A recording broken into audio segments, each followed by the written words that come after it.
Hello, everybody.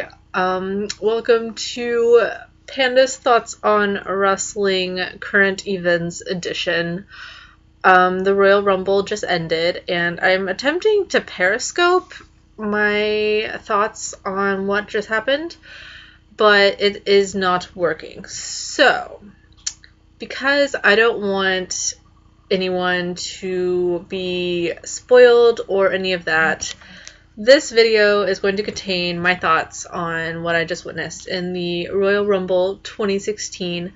If you have not watched it yet and you don't want it to be spoiled for you, please pause or bookmark for later or whatever to this video because it will contain spoilers, and as being somebody who has had pay-per-views spoiled for me by people on Facebook and other outlets, I don't want to be that person for you, because I had that happen to me with one of the last pay-per-views, and it really sucked, and I hated it. And yeah, so if you don't want any sort of spoilers, definitely no. Click away, come back later once you've watched it and have your own opinions. For those of you who have watched it, I was planning on doing a Periscope, but I live in New York, and we had like this massive blizzard this weekend, and I don't know if that is why, but for whatever reason my internet is not in good enough quality. It was good enough quality to stream the pay-per-view, but it was not good enough quality for me to Periscope my thoughts afterwards. So either the WWE just doesn't want to know them, or the internet's just messed up. So I'm making this video to get them out because I have feelings about it. So the Royal Rumble, I attended a Royal Rumble a few years ago. It was the one that was in St. Louis. It was the one they did with 40 people, and Alberto Del Rio won it. They always recap the statistics of the Royal Rumbles every year, and it never gets as in-depth as it used to because some of the statistics involve a certain wrestler that they don't mention or talk about anymore. And maybe I'll get into my thoughts on that in another video, but probably not. But so the Royal Rumble this year was a little bit different because Roman Reigns' title was on the line. Usually the winner for the Royal Rumble, if any of you have never watched one before, the winner is the number one contender going into WrestleMania. But this time the title was on the line. They made a big deal about it, and I really thought, I kept texting people beforehand. I really wanted to do a Periscope before the Royal Rumble to give my predictions, but today was a crazy day and I didn't have time to do my pre-show like I wanted. In the future, hopefully I'll be able to do stuff like that.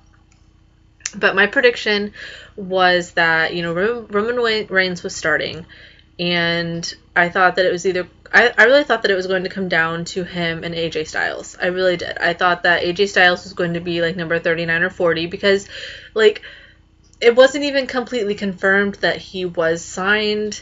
And just all the speculation coming up, like all of the hype, I felt like they were just going to hype it up so much. And he was going to be like 39 or 40 or 29 or 30. See, I go to the one where there's 40 people, and now in my mind there's always going to be 40 people. But in my mind he was going to be 29 or 30, and it was going to come down to him and Roman Reigns, because that's just, I don't know, like being a wrestling fan and watching the Royal Rumble for all these years, that's just what I really honestly thought. Because of a little bit of a delay, I learned that, AJ Styles was in the Royal Rumble a lot sooner, but that I was like, it could still happen where it comes down to just the two of them. AJ wasn't, when AJ came out, I will say he did not get as big of a reaction as I was expecting, and I don't know why. Maybe I was just expecting way too much, but I think that if he would have been a later number, I think that, and if he would have had different entrance music, like his music wasn't really something that was like really recognized. I didn't really like his entrance music at all, actually.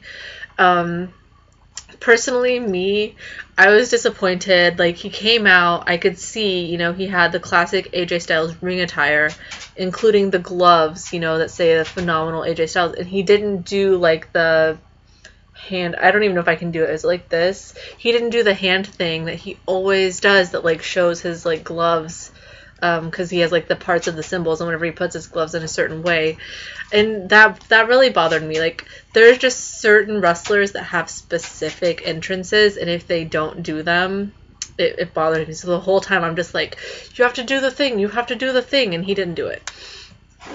Triple H is another one. Like, if he comes out and doesn't do like his little water ritual, it really bothers me. But yeah, overall, the Rumble, I mean, Kofi's like dramatic moment wasn't as amazing as it has been in the past. Honestly, I wish the WWE would bring back John Morrison, because I miss Jomo. I'm sorry, but I was totally Team Jomo. I love him. I loved The Miz. I love them together. I love that The Miz is still out there doing it. I love them. And I just wish that Jomo would come back. But Kofi's, like, thing this year wasn't all that great. I was a little underwhelmed with it. That was just my thought on that. I thought it was interesting during the Last Man Standing match. They showed that there was like a bunch of beverages underneath the ring, and I sort of wanted them to come into play at some point, whether it be during the Last Man Standing match or in the Rumble. For like, you see like a case of assorted Gatorades and beverages, and it's just like, those need to, someone that needs to be used somehow. Like, come on. The whole R-Truth thing with him with the ladder, I wasn't really into that at all. That wasn't my style. I was a little sad because, like, the Royal Rumble, it's fun, I mean, it is a match, and it is, for a serious prize, but I don't know if it was because this year it was for a title, so, like, they didn't have, like, any, like, crazy, wacky entries, but, I mean, they just re-signed the Boogeyman. He could have been in it. Jim Duggan's been in it a bunch lately. I mean, I guess technically Ric Flair couldn't be in it because of his whole "when you lose, you have to retire and never wrestle again" clause when he left the WWE. So I'm guessing he won't be in a Rumble. But, I mean, with just all of they didn't have Booker T in it this year. Michael Cole didn't come in. They didn't have, like, any wacky sort of entries this year, and I was kind of disappointed by that, because while that they're not going to win, it is kind of fun to, like, see old wrestlers come back, and have a little moment. So I kind of missed having that. But other than that, I liked seeing, a lot of the people that were in it. There wasn't anybody that I was disappointed was in the Rumble until you get to the very last person. Once again, spoilers, but I didn't see a reason for Triple H to be in the Royal Rumble at all. I mean, as soon as he came in, I had this feeling. I'm like, no. Like, I love Triple H. Like, I grew up loving him. I love, all of the stuff that he's done for the business, but I think that he needs to just retire. I really do, or at least not have, these big matches. He puts himself in the end of the Royal Rumble, and now he won the freaking Royal Rumble. He's the champion. He doesn't need to be the champion. He has no business being the champion. I would have been perfectly content having Dean Ambrose win the Royal Rumble. I was kind of like, that's kind of cool, because, Seth Rollins was in it, Seth Rollins was the champion, and then Roman Reigns was the champion, and now Dean Ambrose. It would be totally, like, would just make the Shield even that much stronger of a faction, seeing all three of them. I think that Dean Ambrose will have his time. And I'm really excited for whenever that happens, because I really am, like, more and more of a fan of his as it goes on. I remember whenever the Shield first came out, I was like, Dean Ambrose, like, he's definitely the weakest link. Whenever the Shield breaks up, like, he's going to be dropped. Because usually whenever there's a faction like that, one of them, gets released immediately after they break up. But all three of them have really gone on to make really good careers for themselves. And I'm really excited about that. And I was really excited when Roman Reigns won his title. Like, everyone, I wasn't super like up to date in the wrestling world, and I don't have a lot of people that I talk to about wrestling on a regular basis, but I know that whenever he finally won the title, a lot of people were, not in his corner anymore. For the last like 2 Royal Rumbles, everyone, wanted Reigns to win. Even the one that I went to, like everyone wanted him to win, and whenever he didn't, it was really heartbreaking. And, he finally wins the title, and everyone was sort of over it. And I was still really excited because I was still, in that boat. Like, oh, I really wanted to see him succeed, and he did, and it was awesome. But I wanted to see Reigns retain, but at the same time, I just, now I'm like anybody else. Honestly, anybody else could have won that. And Triple H doesn't need to headline WrestleMania. He doesn't need to anymore. It's not even that he's too old, but it's just, he's been there. He's done that. I feel like him being this big part of this big show wouldn't be happening if he wasn't high up in the company. And there's no reason for it. I don't even know. I don't even know who I would, I don't even have any words I can't, I have no desire, now for me, the main event of WrestleMania isn't going to be as exciting. The last two, whenever Triple H, last year for WrestleMania, it was amazing seeing him and Sting. Knowing that it was him and Sting walking into it, I wasn't super excited just because I was still a little sad that Sting ended up, joining the WWE, because I was kind of always excited that, he was the one guy that never did, and then he did, and I had mixed feelings about it. And then, hearing him and Triple H, I was like, I just didn't really want to see it. But then watching the match and watching, all the members of the NWO and all the members of DX come out and just all of that, I was like, this is amazing. I knew somebody that was in the audience watching it, and I just texted him. I'm like, dude, you are watching something that I didn't even know that I wanted. I didn't even think about it. I didn't think about it being a thing. Back whenever the Monday Night Wars were going on, I was a really little kid. So I didn't think about, those two entities converging at all. And just watching that, I was like, I wished that Sting would have won, but I totally get why he didn't. I mean, you're not going to have WCW win basically a WCW versus WWE match on WWE. So I get that it didn't happen. I was kind of sad, but I moved on. And this year, now, I'm not excited for WrestleMania. Oh, he doesn't need to headline anymore. I don't know. I just want him to face The Undertaker at WrestleMania and have him retire like Shawn Michaels did, because it just needs to stop, The Undertaker is probably going to have another match this year at WrestleMania, and I don't know who his opponent is going to be. I haven't even really given it a thought at the moment. I still kind of want to see The Undertaker versus Sheamus, but I don't think that that's going to happen anytime soon. Before the streak was ended, I kind of was thinking of people that, might be worthy of breaking the streak. And I really wanted the person to break the streak to be, an up-and-coming, not like a new, right out of NXT type of person, but, somebody who has been in the business for a little while, or in the company for a little while, but, not Brock Lesnar. And I really kind of thought that, Sheamus might be able to be that guy, because I could totally see that. I think that him and The Undertaker could have had a really cool match. And I don't know if it'll ever, see the light of day, but I'm still in favor of Taker versus Sheamus for whatever could be at stake. I don't know, Sheamus's septum piercing, which I still don't know how I feel about, because I've met Sheamus, and he just didn't seem like the kind of guy that, the character that he is now, I feel like is truly a character, because I don't know. But either way, he probably still smells good, so I still have that in memory.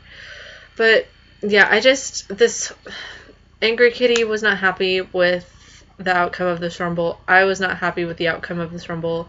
And I don't think that they did it to make people angry. I just think they did it because they can, Why not keep yourself on top and keep yourself in the spotlight? And I mean, that's awesome, but I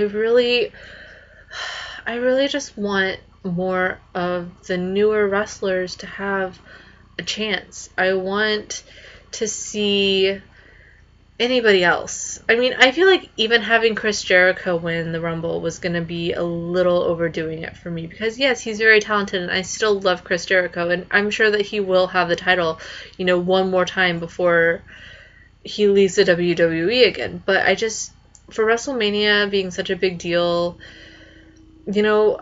keep the title on Reigns because now it's pretty much going to be Reigns and Triple H at WrestleMania, I think. And I just don't have, I'm tired of like the Authority storyline being the center of everything. I want something different. I want something like the Authority can be around and they can have a storyline, but it doesn't need to be the main focus. Just because they're the owners of the company doesn't mean they have to like have the main focus all the time. Like, I like the Authority for what they are, but give me something different. And also, just to put the other matches, I talked a little bit about the Last Man Standing match. I totally loved that Dean Ambrose won. Very excited about that. The Divas title match, I really wanted Becky to win, but she didn't, and I get it. I hope that she gets a rematch, but I don't know if that'll happen because of the whole Sasha Banks situation. But I do think, I read it on Twitter afterwards, the whole situation with like Ric Flair doing his like kiss stealing thing with Becky, I did feel like that was a little inappropriate, especially with all of the stuff that goes on in this day and age. I saw a tweet, it was like, so men and women can't wrestle anymore because that's not appropriate, but like forcing yourself on a woman on TV is totally acceptable. And kind of what happened, knowing that wrestling is scripted, like, it wasn't a complete shock to anybody who was, involved, but I'm just like, the concept of it is not something that you should be teaching, kids. And wrestling, I noticed it is rated PG now, so yeah, I don't know, not my favorite situation, especially just, I feel like Becky Lynch maybe didn't even want to agree to that. Ric Flair's so old, and I don't know. I just wasn't a fan of that part of the match at all. I really wanted to see her win, and it didn't happen. I wasn't surprised. Like, I knew that something like that was going to go down. And then, I don't know, just a royal match. Triple H, no. No. I'm not happy about it. He should not. No. Shouldn't have even been in the match. Should not have been in the match. Who would I have put in the thing in his spot? Anybody. Like, literally anybody else from the locker room. Literally anybody. Bring back Jomo. Bring back anybody. Anybody. He didn't. No reason to be there. I've been talking for almost 20 minutes now. This is a long video. I doubt that people are even going to get to the point in this video unless I skip ahead where I even talk about the whole part that I'm really angry about. Triple H should not have won. No. Triple H not for the Royal Rumble 2016. No. Not happy about it. Gonna get off of here. Maybe I'll try and Periscope about it more, but not happy with the decision. I don't think that should have happened. And now I'm a little less excited about WrestleMania now. Like, it really is, just knowing that he's going to be in the headlining position. Not excited for it. So I will see you guys next time. Bye.